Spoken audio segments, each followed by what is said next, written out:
மதுரை மத்திய தொகுதி என்டிஏ கூட்டணி வேட்பாளர் சுந்தர் சி தனது நிறுவனங்களின் மூலமாக ஈட்டிய சுமார் 604 கோடி ரூபாய் வருமானத்தை மறைத்து வேட்புமனு தாக்கல் செய்திருப்பது அம்பலமாகியுள்ளது.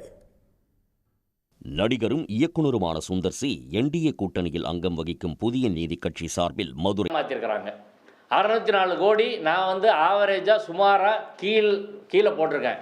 இதில் சேட்டலைட் ரைட் இருக்குது, ஓடிடி ரைட் இருக்குது, இடையில் வர விளம்பர செலவு இருக்குது, விளம்பர வருமானம் இருக்குது. இப்படி எல்லாத்தையும் சேர்க்குற போது கிட்டத்தட்ட ஒரு 700 கோடி ரூபாய்க்கு மேல் வருமானம் வந்திருக்க வாய்ப்பு இருக்கிறது. இது அதிகாரப்பூர்வமாக தான் சொல்கிறோம். இது கூகுளில் சர்ச் பண்ணி யார் வேணாலும் பார்க்கலாம். அப்படி வருகிற போது 700 கோடி ரூபாய் வருமானத்தை குஷ்பு அவர்களும் மறைத்திருக்கிறார், சுந்தர் சி அவர்களும் மறைத்திருக்கிறார். சுந்தர் சி மட்டுமின்றி 2021ஆம் ஆண்டு 1000 விளக்கு தொகுதியில் போட்டியிட்ட நடிகை குஷ்புவும் தங்கள் நிறுவனம் தொடர்பான வருமானத்தை மறைத்து வேட்புமனு தாக்கல் செய்திருப்பதும் அம்பலமாகி உள்ளது. ஒரு கம்பெனினா பரவாயில்ல, 3 கம்பெனியை கம்ப்ளீட்டாக மறைச்சிருக்காங்க.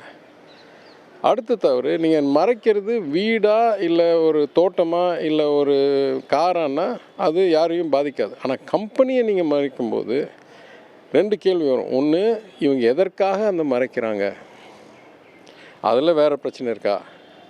இரண்டாவது, நாளைக்கு நீங்கள் ஏதோ ஒரு பொறுப்புக்கு வந்துட்டால் கவர்மெண்ட் டெண்டர்லலாம் பார்ட்டிசிபேட் பண்ணும்போது அந்த கம்பெனி உங்களோடதுன்னு வெளிப்படையாமல் இல்லாமல் இருந்தால் உங்களுக்கு கான்ஃப்ளிக்ட் ஆஃப் இன்ட்ரெஸ்ட் வரும். நீங்களே கவர்மெண்ட் டெண்டர்ஸில். அதனால் கம்பெனியெல்லாம் வெளியே ஏற்றுறது இன்னும் முக்கியம். இவரை பொறுத்த வரைக்கும் நான் கூட ஏற்றுக்குவேன்.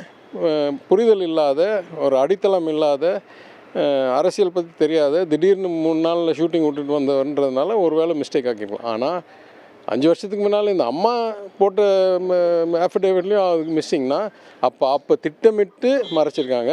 இவர் அதை பின்பற்றிருக்கிறாரா அப்படின்ற கேள்வி வரும்.